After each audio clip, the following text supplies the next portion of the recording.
I spent my daughter's wedding in a chair nobody meant to notice. The hotel called it a terrace, though it felt more like a landing, 2 tables pushed against a glass balustrade where a draft could slip under the linen and nip at your ankles. Inside the conservatory, where the ceiling carried a galaxy of tiny bulbs, guests lifted their phones and smiled into their own light. A trio hurried through something almost Vivaldi. The tempo sounded like a planner's checklist. I could see the celebration as reflections, faces bent into champagne flutes, a crown of flowers doubled in a window, my own hair turned the color of pewter. From that angle, the evening was all surfaces. The room was for spectacle. The terrace was for overflow. My name is Miriam Hale, 69, widowed, a decade mother to Lila. I hem my own sleeves. I remember the details that get lost in speeches, the split second a child pauses on the edge of a high dive, the soft click a latch makes when you trust it. I asked the server for water and she whispered an apology. We're short on flutes, as if I had requested too much. Water is fine, I told her, meaning it. I did not want to toast with what the room expected. I wanted something clear. When the string lights brightened and the photographer tilted his lens, Adrian the groom played to him with a practiced ease. Lila's face glowed the way it always has when she laughs, but the orbit of the night belonged to angles and timing. Beatrice, Adrian's mother, placed herself in the front row just off-center, the point where every shot would catch her. Her hand rose with the smallest motion and 2 ushers corrected a seating chart as if the air itself had misbehaved. Let her have this, I told myself. Palms flat on linen, the old sentence I kept nearby for moments like this. Let her have a perfect album, even if perfection requires me to disappear at the edges. If anyone glanced out toward the terrace, they saw a woman in a dusk blue dress and practical shoes, a shawl folded into a neat square, a smile arranged to be easy on strangers, a mother who did not need noticing. That is not entirely true, I noticed. Mothers do. I noticed Adrian's grin grow larger for cameras than for Lila. I noticed how the planner spoke to Beatrice as if taking cues from an executive producer. I noticed the way my place card had been printed without a title, No, Mrs. No. Dr. Just Miriam. A small thing that said something small and also something large. I noticed that the server who refilled my water did it with real care, as if the world had not instructed her to hurry. I put that kindness away where I keep other essentials. Needle thread receipts folded once. I also noticed the one fact no one else could have known. Hidden under the ordinary weight of my purse was a folded piece of linen with 2 initials stitched at the corner, M&A, the last gift my brother Anton Pierce pressed into my hand. It smelled faintly of cedar even after all these months. He had been the sort of man who built companies the way other men build sheds, not for bragging, though he was not allergic to it, but for the satisfaction of structure, the quiet knowledge that the beams were true. He outgrew the rooms he walked into. He did not outgrow me. When the scans soured and his shoulder settled into the angle of a man who has made arrangements, Anton moved out of boardrooms and into lists. He created a file with tabs for everything the living, forget to name who holds keys, how to replace a passport, which banker keeps a conscience. He unrolled a maritime chart across his blanket and weighed the corners with coasters from some distant hotel. You will be tempted, he told me, to speak when silence would serve you better. Do not confuse applause with safety. Anton did not have a wife or children.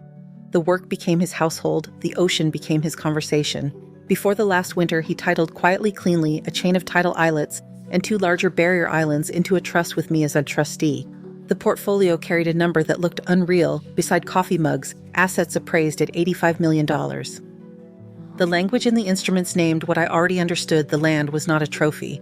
It was a responsibility. He built a lock within a lock. Access required identification, yes, but also a phrase from a poem only we would remember, one he'd recited to me when I was a girl afraid of the deep end. Stand where the ground keeps its own counsel. He wrote the line on the inside flap of a note, then crossed it out, then wrote it again. You will not need to say it often, he said, but you will be glad to have it. On his last good afternoon, he pressed the linen square into my palm. For steadiness, he said, when the room grows loud, hold this, and become a room of your own.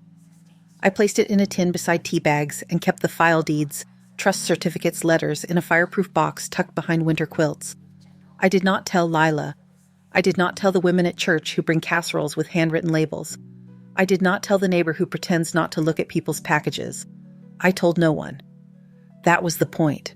If you ask why I said nothing at the reception, why I did not correct the physics of a night that pushed me to the perimeter, I could say that Anton asked for discretion and leave it there.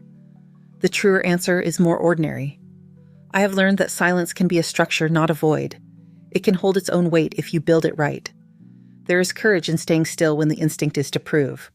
There is power in allowing other people's urgency to pass through you and out the other side.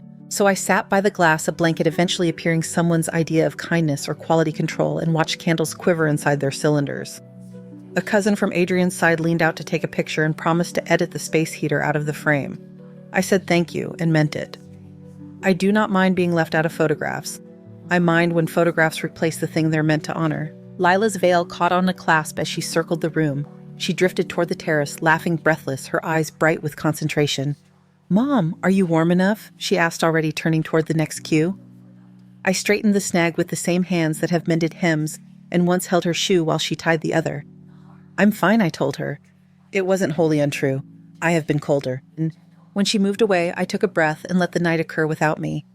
A server asked if I wanted champagne for the toast inside. I shook my head and kept my water. It tasted like something I could trust. I watched the quartet accelerate as if speed were a synonym for elegance. I watched a cake wearing gold leaf as if sugar required a promotion. I watched Beatrice gesture and someone complied. The slipperiest kind of slight is the one delivered with courtesy. Beatrice came with 2 planners in her wake and rested a hand on my shoulder, her fingers arranging themselves as if smoothing a wrinkle out of a tablecloth. "Isn't it peaceful out here?" she said, relief dressed as concern. "You can rest." I told her I was comfortable and did not mention the draft or the empty chair beside me that stayed empty because no one thought to notice it. I would like to say I felt nothing, that I floated above it with perfect composure. What I felt, in fact, was something with texture, the small burn of being treated as an afterthought, meeting the equally small pleasure of refusing to perform injury. I let both pass. That is a skill I have earned. Between courses, I folded the linen square in my lap until the corners met and the initials faced outward. M and A in blue thread, Miriam and Anton, or if you like, Mother and Anchor. It steadied me the way Anton said it would. It returned me to the knowledge he wanted me to keep, that I did not need to move to hold my ground. That a woman can be a hinge and not a door, necessary to the swing of things, but not required to open on command. Long before the speeches, long before the band tried a pop chorus and the room mistook volume for joy, I decided again on quiet. It is not the quiet of resignation. It is the quiet of locked drawers of records in order of a kitchen where the kettle knows when to sing. It is the quiet that keeps a house standing when the weather jokes about the roof. By the time the sparklers hissed outside and the monogram flickered toward off, I had the contour of the night laid out in my mind like chalk on a dark board. The glow, the gloss, the choreography. I returned my glass to the tray and thanked the staff by name because they wore name tags and because I have learned that being called matters. On my way to the parking lot, I passed the window and caught my reflection at full length. I looked like who I am, a woman who mends, who keeps, who does not confuse being unseen with being erased. The linen square was still warm in my hand. I slipped it into the pocket of my coat and walked slowly, not for effect, not for defiance, but because the night had a temperature and I preferred to meet it on my own terms. The air carried salt from the harbor. Somewhere far off, waves wrote their patient alphabet on the breakwater, then rewrote it again.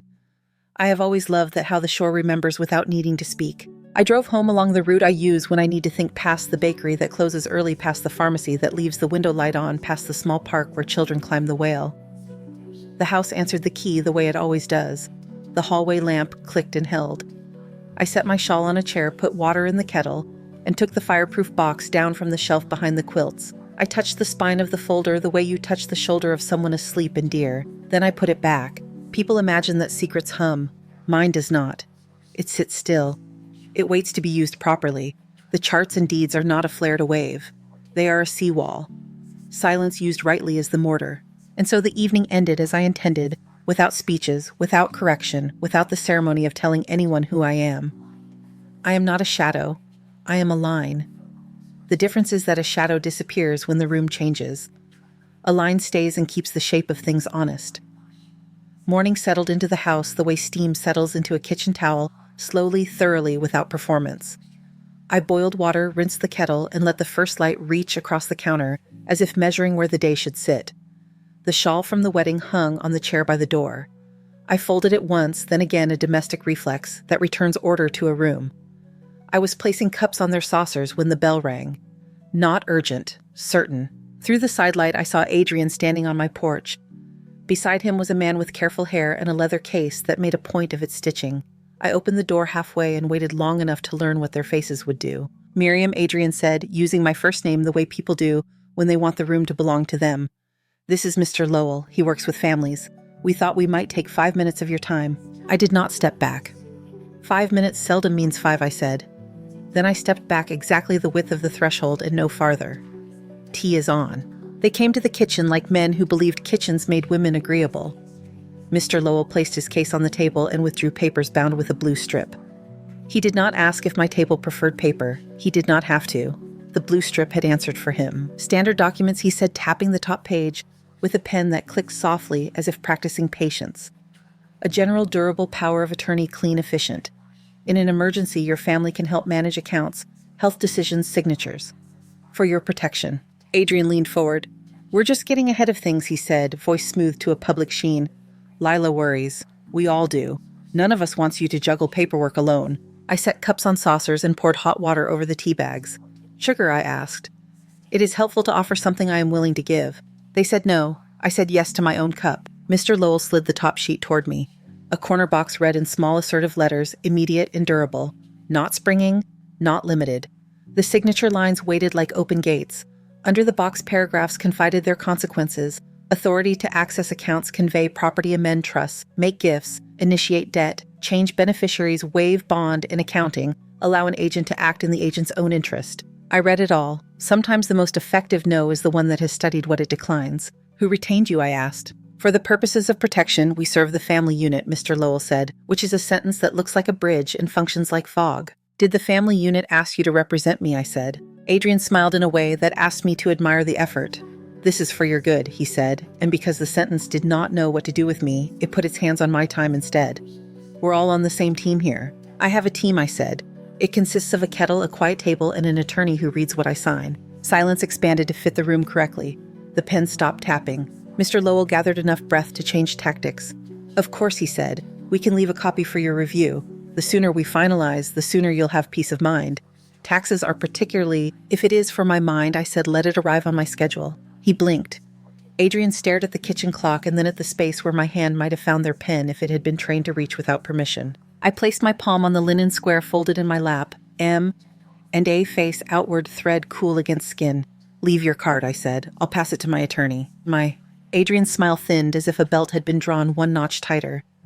This feels adversarial, he said. Lila wants harmony. Harmony does not arrive by speed, I said, and privacy does not translate into secrecy just to keep a tempo. Mr. Lowell slid a second stack toward me, thinner, labeled in a neat font, short form. He kept his voice gentle the way people do when they've located a lever. Some clients prefer to start small, he said. Initial here and here, we can always expand later. The short form is still a signature, I said, and a signature is still a surrender if I didn't ask for it. I pushed both stacks back just far enough for the blue strip to lose its footing on my table. Mr. Lowell took the hint, tucked his pen away, and handed me a card with raised letters. I placed it under a ceramic bird that holds napkins. Letters and napkins both benefit from weight. At the door, Adrian tried a last variation. Please don't make this harder than it needs to be, he said. I won't, I said. Neither should you. When they left, the hallway returned to itself with the modest sigh of a house that has learned boundaries. I washed the cups and wiped the rings they left on the maple. I put the card in the small dish where the church bulletin sometimes sits, then wrote the time of their visit on a grocery list, because a list was what I had handy. The linen square kept its corner against my skin until the kettle cooled. In the afternoon, Iris Bell knocked 3 light taps that do not require a door to change its mind. She lives 2 houses down, Widow Gardner tote filled with practical things. She held a plum tart like an offering and a canvas bag with the kind of straps that survive. You looked pale last week, she said. Sugar persuades the blood. I kept the chain set, but opened wide enough to let her face read the room. Habit guards peace. It also lets a neighbor in. I slid the chain and the house chose hospitality. We sat at the table with tea. Iris looked at the card under the ceramic bird and did not touch it. Respect recognizes edges the way a seamstress respects chalk. You had visitors, she said. A groom and a man with a pen, I answered. She nodded and let the silence find its level. Her hands were the hands of a woman who knows both how to thin seedlings and how to lift a cast-iron skillet without fuss. After a time, she said, Do you know why I bring tarts instead of requests? Because you're kind, I said. Because someone should knock without taking, she said. I let that sit without giving it a job. I will tell you something I don't tell every kitchen, she said, eyes on the tart, as if speaking to pastry were a way to be exact. After my surgery, my son put a clipboard over the blanket and told me I'd rest better if he signed for things. He said the forms would protect me while I slept. I signed where the highlighter glowed. The nurse witnessed. 2 months later, I learned the paper reached farther than my sleep. He had authority I didn't know I'd given. The porch swing left the house before I understood what the truck meant. She did not cry. She is a woman who lets history stand without assigning it a ribbon.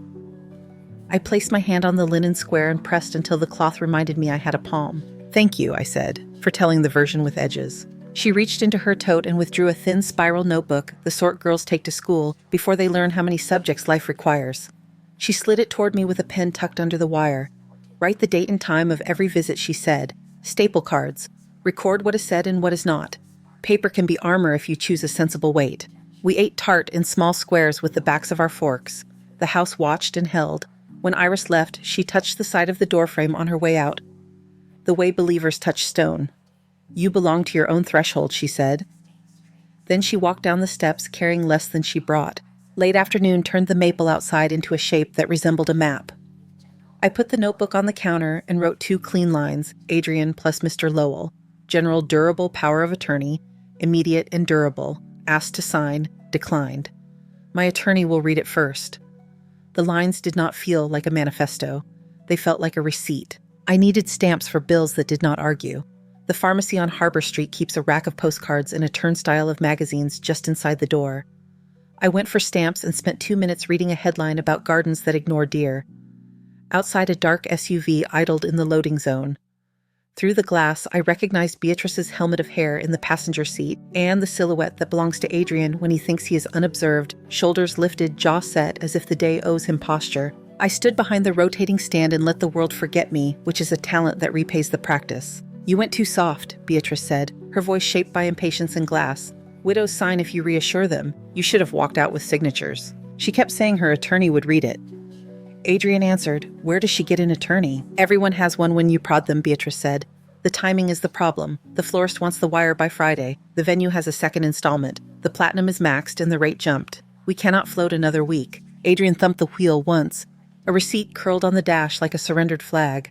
"I thought Lila would nudge," he said. "She barely tried." "Lila is sentimental," Beatrice said. "She will choose peace until the bill arrives. You must think for both of you. And you should not have left the originals. You let Miriam feel powerful. She needs to feel dependent. Emphasize penalties. Present the form as protection. The general durable only helps if it is signed." "We can start small," Adrian said.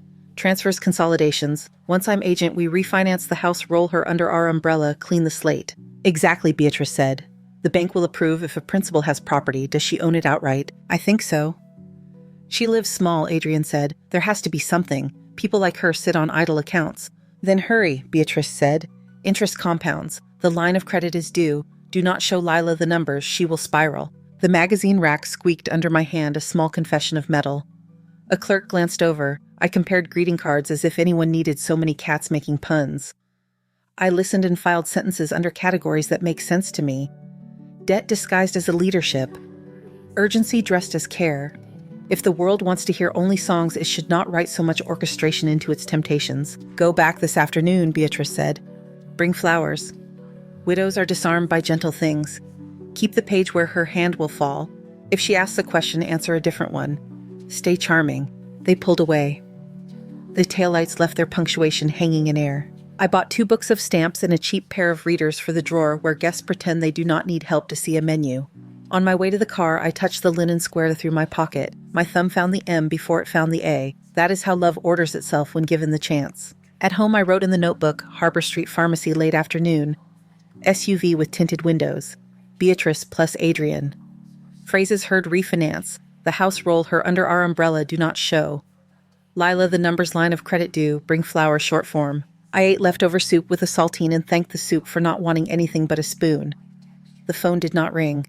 The house did not ask for a speech. I turned the page in the notebook and left it blank, a place for air. They returned 2 days later, a bouquet of pale roses dressed in mesh, as if flowers needed chastity.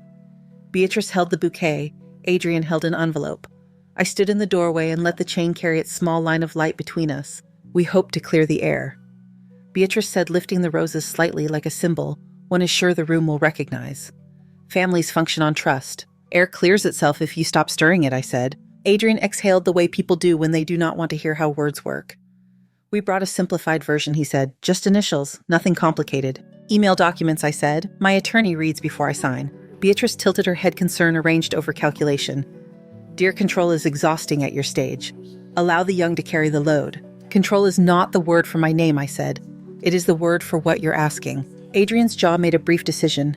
There are bills, he said. Taxes, consolidations, liabilities. Whose, I asked? He adjusted his cuff. Household items, wedding invoices, strategic obligations. Those are not my items, I said. Handle your own. A beat passed.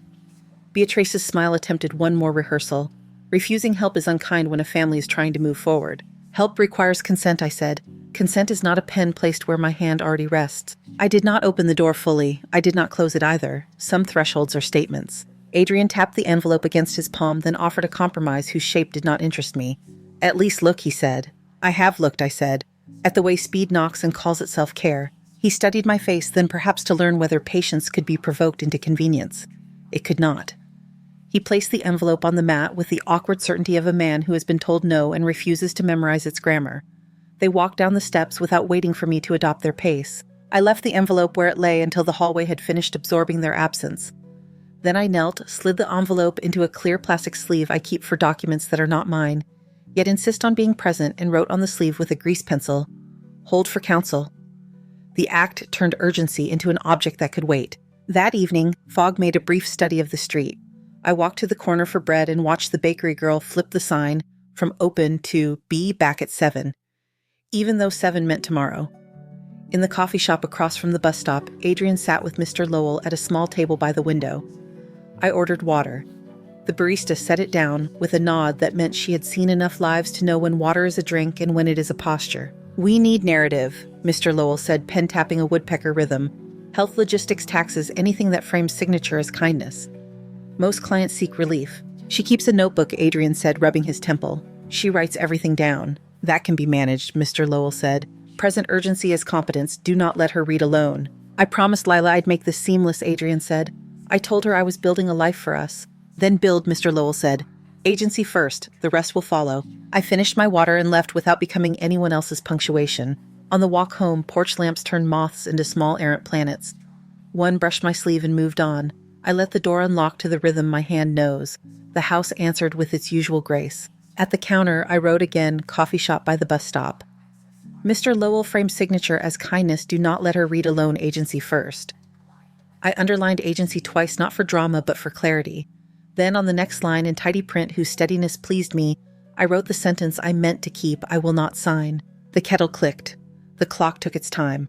A car passed and left a low, harmless sound. I folded the linen square once, then again pressed M and A into the pad of my thumb and placed the notebook beside the cup as if paper and heat liked each other. The page dried quickly. I did not need the ink to move to know it had already done its work. The refusal was not loud. It occupied its chair and kept the table from wobbling.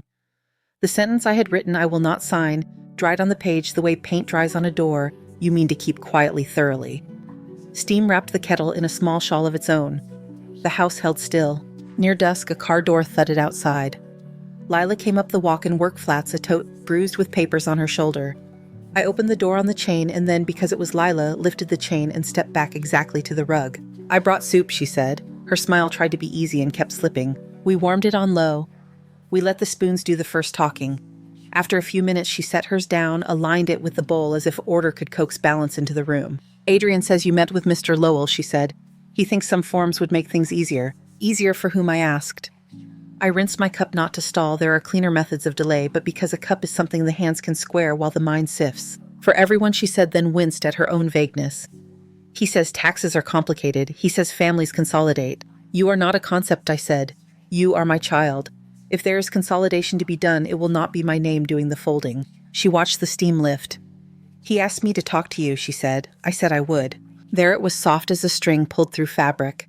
I placed my palm on the linen square in my lap until the thread answered my skin. "He also said," she kept her voice level and looked at the wall instead of me, "that your house is underused and that banks like efficiency." "Banks like collateral," I said. "I like tea." She held my gaze then. It wasn't defiance, it was recognition. "At the reception," she said, "I looked up and saw you on the terrace. I meant to come sit with you." The planner moved me to the cake and then the arch and then the exit and there was always another cue. "You just told me," I said. "That is sitting." Her jaw loosened. She took a breath that made room for her ribs.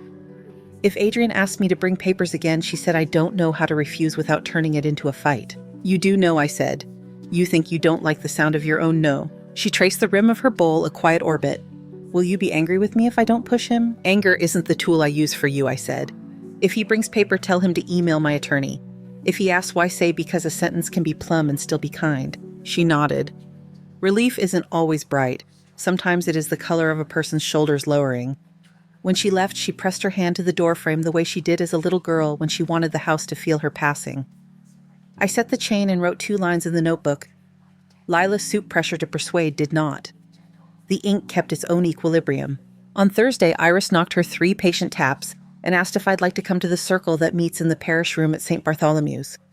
No one rescues, she said. It's a rule. But there's tea. The parish room had the practical grace of a place that has learned not to apologize for folding chairs. 8 women sat in a ring with their phones asleep in a wicker basket. Ruth wore a cardigan with elbows mended in a different wool. Carmen unwrapped a scarf as if it might shiver. May, who organizes, placed a tissue box like a small altar in the center and said the rules out loud so no one had to learn them by bruise. Speak briefly. Listen fully, advise only if asked. When it was my turn, I said, my daughter married. I sat where drafts collect. A man with a pen came to my kitchen and asked me to loosen the hinges on my name. No one gasped. A chin tipped the same way people tip their chins when a diagnosis finally has a word. Say the sentence you use at the door, May said. Please email my attorney. I do not discuss legal matters without representation, I said. That sounds like a lock that turns, Ruth said. Carmen poured more tea and set a shawl over her knees as if demonstrating something besides warmth. Bring what steadies your body when language gets loud, she said. A shawl counts. So does a square of cloth. I pressed the linen in my pocket and felt the stitch answer. After the circle, Iris stayed while I stacked chairs. Who reads your papers now, she asked. A woman who prefers yellow pads to speeches, I said. Helen Park. She has the calm of people who have watched weather wear itself out. Then go where calm lives, Iris said. Let the room of law be one of your rooms. Helen's office sat above a pharmacy where the card rack turns with a squeak. The receptionist greeted me by name like someone who took the trouble of learning it. Helen came out holding a legal pad and a pen, which is the exact number of props I wanted to see. What do you want the documents to do, she asked, after we sat in a small conference room with a window that liked the light. Hold, I said, hold without noise. Then we will build walls that don't cast shadows, she said.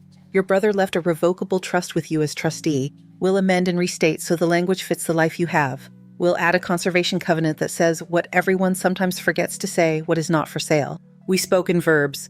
Restate, limit record, acknowledge. She proposed a limited financial power of attorney, narrow in scope, naming only a licensed fiduciary springing on incapacity certified by 2 physicians.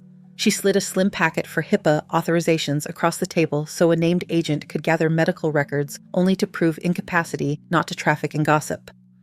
We drafted an advance healthcare directive with names I trust in the supporting lines, my primary physician, Iris, as a witness who brings tea and quiet, not decisions.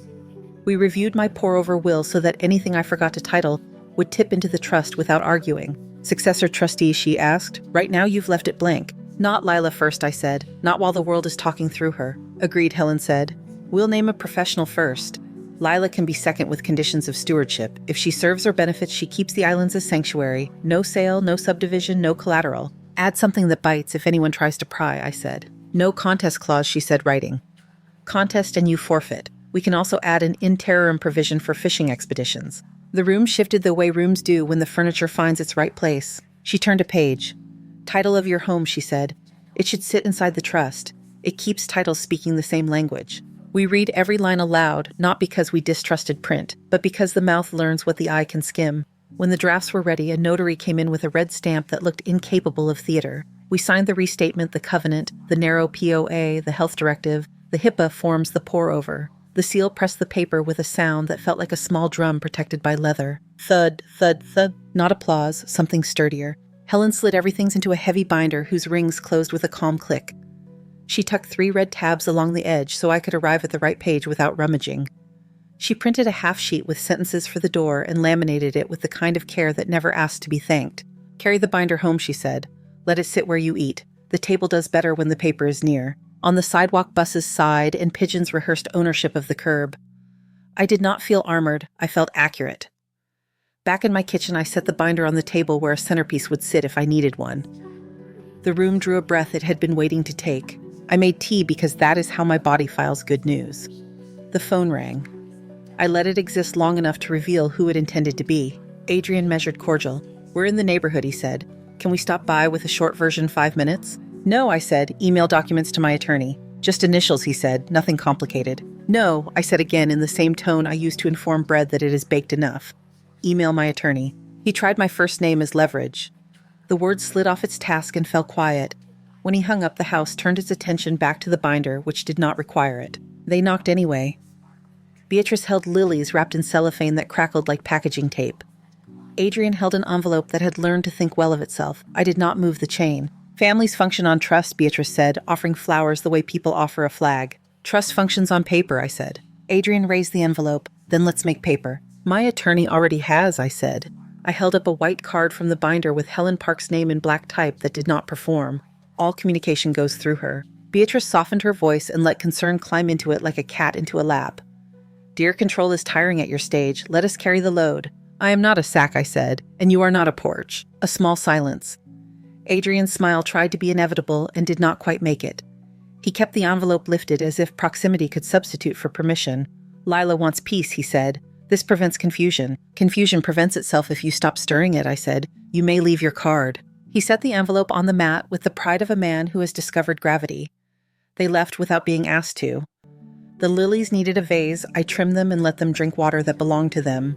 When Lila arrived later, she let herself lean against the counter while the kettle did its work. "He asked me to come," she said. "I told him I would not translate someone else's hurry into my emergency." "Sit," I said. "Let your feet belong to the floor." She did. She blew on her tea and considered her fingers. "If I ask for numbers, she said he calls me anxious. If I don't ask, I'm irresponsible." "You are a person," I said, "not a scale." I slid the laminated card toward her. She read the sentences and breathed like someone who has found the rail on a stair. Her eyes moved to the binder. She set her palm on the cover, not to open it, just to test its weight. "What's inside?" she asked. "Paper that knows what it is for," I said. She did not press. She did not need to. We drank our tea with the binder between us like a lighthouse that had the good manners not to demand a story about itself. 2 days later, a voicemail landed like a coin. I pressed play and listened to Adrian speaking to Beatrice with the sort of urgency people buy on credit. Vendors, wires, rates jumping, a throwaway line about me not being confused, which seemed to trouble him more than if I had been. When the message ended, the kitchen regained its own volume. I wrote in the notebook, "Voicemail pressure, not confused wires do." The record did not accuse. It remembered. On an errand for bread, I saw Mr. Lowell with Adrian in the coffee shop. I asked for water and stood where the counter made a screen without pretending to be a wall. "We need a narrative," Mr. Lowell said. "Health logistics taxes frame the signature as kindness. Don't let her read alone." "She keeps a notebook," Adrian said. "She underlines." "Then don't give her time," Mr. Lowell said. "Agency first." I left my water half full and took the sentence with me. At home, I wrote agency first and underlined it twice, which is what you do when you intend to make a word earn its keep. Then I slid Helen's card under the magnet on the fridge eye level, easy reach. That evening, a knock measured itself against the door, 3 even raps, like someone counting before hanging a heavy frame. I stood on the inside with the binder under my arm. Through the peephole, Adrian's tie made a disciplinarian line. Beatrice's coat shone. The lilies on the counter had opened their throats too wide. Their scent bullied the air. I cracked the door to the width of the chain. "We have revisions," Adrian said. "Short forms, 5 minutes." "Email my attorney," I said. I kept my voice even and my feet quiet. "If you won't open, we can't fix this," he said. "This is not broken," I said. "It is a door." Paper slid against paper. He pushed an envelope under the crack with the zeal of a boy learning a trick. I did not bend. When their shoes had counted the steps back to the sidewalk, I knelt, slid the envelope into a clear sleeve marked "Hold for Counsel," and put it on the table beside the binder. Urgency turned into an object that could wait. Night arranged itself on the windows. The refrigerator hummed a simple key. I wrote in the notebook exactly what had happened. Knock. Revisions. Chain stayed. Envelope sleeved. I put the notebook down and let my hand rest on the table where the binder sat. A compact gravity, the weight of paper given shape. The room did not swell. It did not perform. It held. I stood a moment longer with my palm on the cover, not to claim it, only to acknowledge its presence the way one acknowledges a useful tool by touching it once, and then letting it do the job it was made to do. Morning drew a clean line across the counter. I lifted the binder under my arm and met Helen on the courthouse steps, the city not yet awake enough to perform. Inside the recorder's office, a clerk slid a glass partition open with the unceremonious confidence of a person who does one thing well all day. "We'll file in this order," Helen said, tapping her yellow pad. "Amended and restated trust, then the conservation covenant, then the deed titling your home to the trust.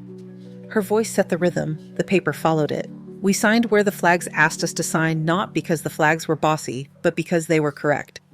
The notary checked my identification, wrote my name into her leather book, and lowered the red stamp like a promise kept. Thud. Another page. The covenant came first in meaning, if not in sequence. It named what the islands were and what they were not. No sale, no subdivision, no collateral caretaking, allowed habitat undisturbed. It carried sentences that did not lift their chins, only stood their ground. I initialed each page. The seal pressed down again. Thud. The clerk fed the documents through a scanner. The machine made a sound like steady rain. She returned certified copies through the slot edges warm. In the bank, 2 blocks away, a manager with a tie that didn't need attention shook our hands and retitled accounts to match the trust. He stamped the confirmation with ink that didn't pretend to be celebratory. Consider your accounts properly dressed, he said. Paper moved from unbuttoned to buttoned. We walked back into air that had found its weight. At the house, I set the binder on the table. The rings closed with their modest click. Helen tucked 3 certified copies behind their tabs, slid a white card with her name back into the front sleeve, and read the laminated door sentences once aloud, the way you test a key. Anything unclear, she said. Only the air, I said. It feels level. She smiled and packed her pad. One more thing, she said, tapping a section she'd marked with blue pencil. Successor trustee. We've named a professional first. Lila second, but with stewardship conditions. The covenant binds no matter who asks.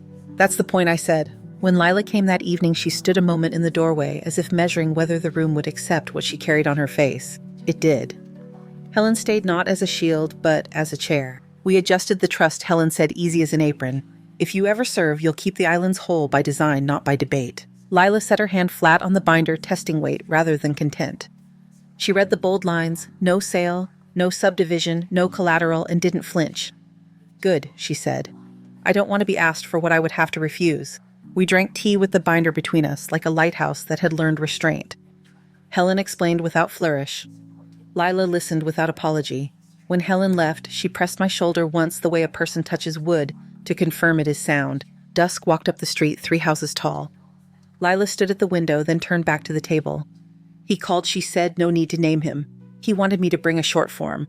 I told him to email Ms. Park. He said I was overreacting. I told him I was reading. Sit, I said. Let your spine belong to something. She did. We ate toast with honey, the kind of food that does not argue. She slipped her phone into a drawer without ceremony and let the drawer close. The sound belonged to the house, the way the kettle's whistle belongs to the hour. Later, when the lilies on the counter grew too loud for the room, I trimmed them short and set them on the porch. A breeze moved through, thin as a line drawn with a hard pencil. The door latch found itself without help. They came once more midday. Adrian with an envelope, Beatrice with a smile that knew its blocking. I met them with the card in my hand, Helen Park attorney, and the chain where it belonged. Judgment like this pushes families apart, Beatrice said. Architecture keeps structure standing, I said. This is a door. Adrian looked beyond me, searching for Lila. The room did not offer her. He set the envelope on the mat. Hold for counsel, I said, sliding it into a clear sleeve with that label already written. The label did not raise its voice. They left with their own paper. After the house returned to its shape, Lila came from the hallway not hiding, simply finished with hiding. She carried her mug to the sink and set it down with the trust of a person who has decided not to hover over breakage. I asked for the numbers, she said, not adjectives. He talked about optics. I told him I live in rooms, not photographs. The kettle agreed at its usual pitch. We didn't clap for it. We let heat turn itself into steam and steam turn itself into something you can hold. In the afternoon, I opened the fireproof box behind the quilts and slid the covenant in beside the chart Anton had traced with his square hand. I wrote one line on a card and tucked it into the folder. Keep them whole. Not a speech, just a reminder with a spine. I moved one chair. It had lived for years at the end of the table where people send the person they think will not mind. I pulled it to the center and sat. The view did not change the room. It only corrected my place in it. The table steadied entirely, as if relieved to find the weight where it belonged.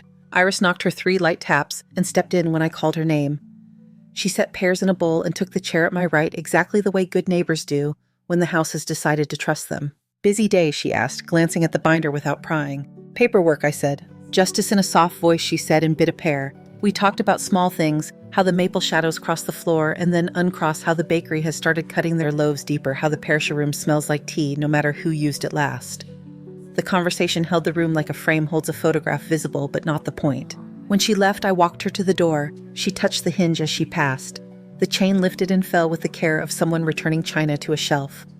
I stood a moment with my hand on the latch, then returned to the table and sat in the middle again, not to announce anything, only to live there. The binder rested on the sideboard within reach. The linen square lay by my cup M&A turned outward. Outside, a gull sketched the obvious line between water and air. Inside, the house kept its balance.